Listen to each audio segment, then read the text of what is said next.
Assalamualaikum warahmatullahi wabarakatuh. Selamat pagi anak-anakku kelas 5. Bagaimana kabar kalian hari ini?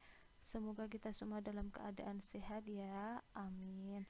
Di sini Ustazah akan memberikan materi di tema 6 tentang panas dan perpindahannya. Subtema 1 pembelajaran 5 dan 6. Untuk materinya yaitu yang pertama menjelaskan peristiwa pemuaian dan penyusutan, yang kedua menemukan informasi penting pada teks eksplanasi, yang ketiga menjelaskan lagu bertangga nada diatonik, dan yang keempat menjelaskan tanggung jawab sebagai siswa dan warga negara. Proses pemuaian dan penyusutan dalam kehidupan sehari-hari. Panas dapat menyebabkan perubahan suhu dan wujud pada suatu benda. Selain itu, panas juga dapat menyebabkan suatu benda memuai dan menyusut. Memuai adalah bertambahnya besarnya ukuran suatu benda jika dipanaskan. Sementara itu, menyusut adalah berkurangnya ukuran suatu benda jika mengalami penurunan suhu.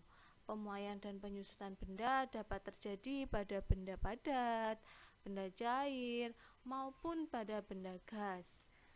Contoh dari peristiwa pemuaian. Pada benda padat terdapat kaca jendela yang pecah pada saat cuaca panas. Kemudian pada benda cair terdapat air raksa atau cairan pengisi termometer bergerak naik jika terkena panas. Kemudian pada benda gas, ban sepeda meletus saat cuaca panas. Kemudian contoh dari penyusutan. Pada benda padatnya, kabel telepon akan memendek pada malam hari dibandingkan pada siang hari. Hal ini karena adanya suatu penyusutan pada kabel telepon tersebut.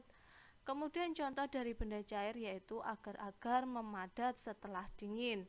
Hal ini terjadi karena adanya suatu penyusutan. Kemudian benda gas.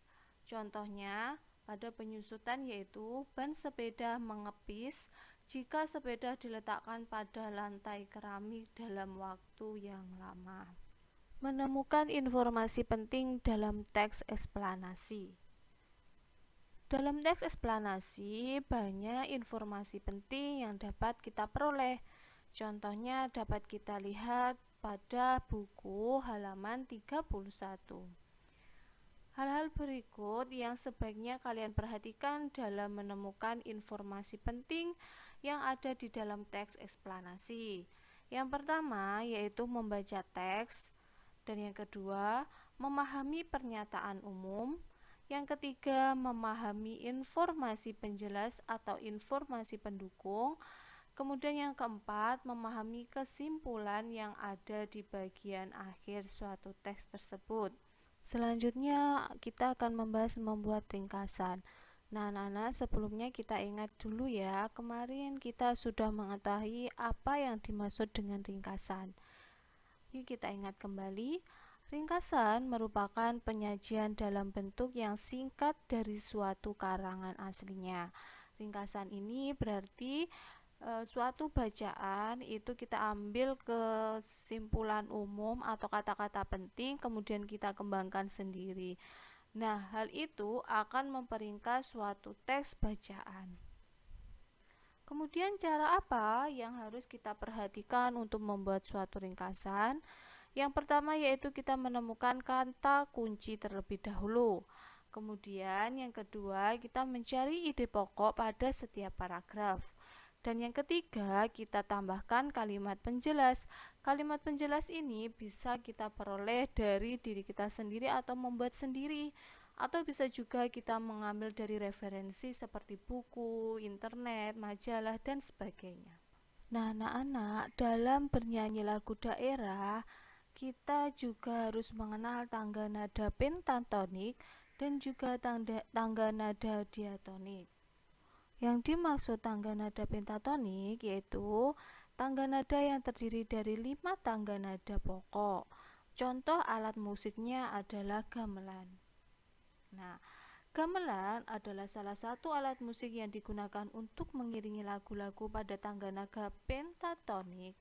Sebelumnya, kita telah mengetahui bahwa beberapa laras dalam tangga nada pentatonik adalah seperti selindro dan pelok. Selain tangga nada pentatonik, kita juga mengenal tangga nada diatonik. Apakah yang membedakan tangga nada pentatonik dengan tangga nada diatonik? Tangga nada pentatonik terdiri dari 5 tangga nada pokok, sedangkan tangga nada diatonik terdiri dari 7 tangga nada. Contoh alat musik yang menggunakan tangga nada diatonik adalah organ atau piano. Contoh lagu daerah bertangga nada diatonik yaitu Kampung Nan Jauh di Mato. Coba kalian buka buku halaman 32, kalian bisa mencoba untuk bernyanyi. Selanjutnya, kita mengenal tanggung jawab sebagai siswa dan warga negara.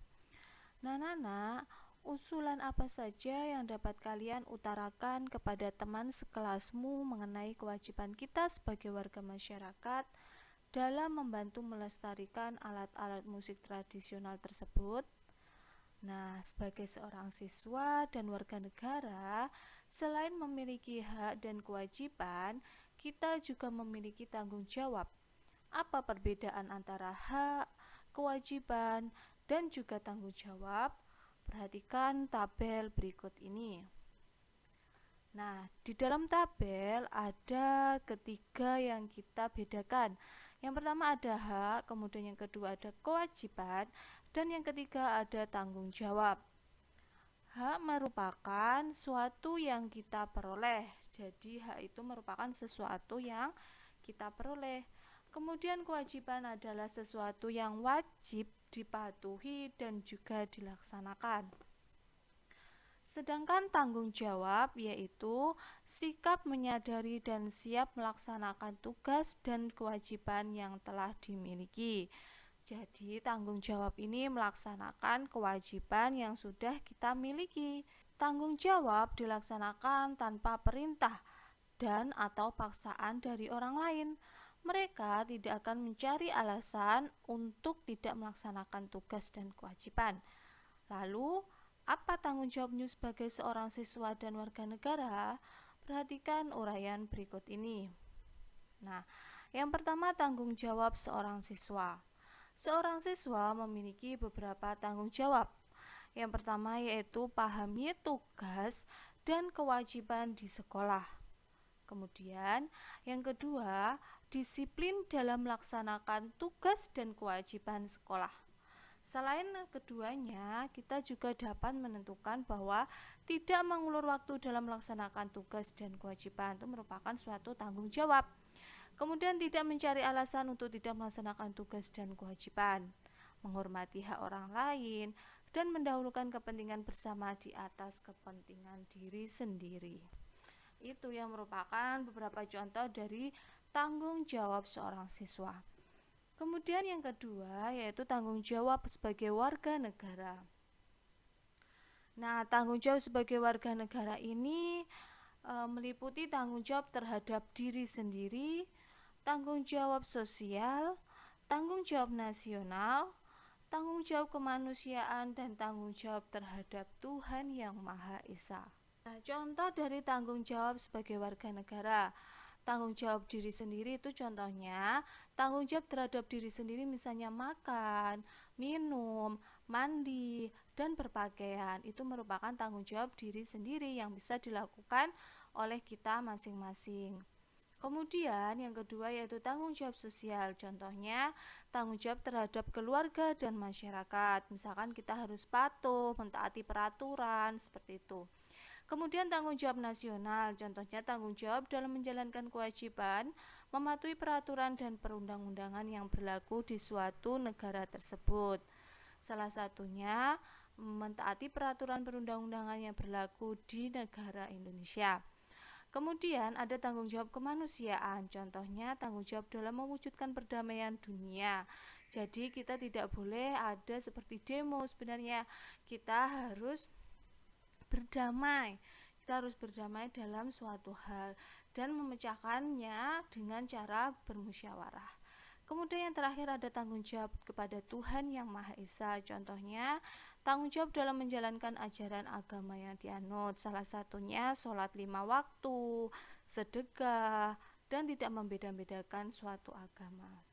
Untuk pembelajaran tema 6 subtema 1, pembelajaran 5 dan 6 Ustazah akhiri dulu ya.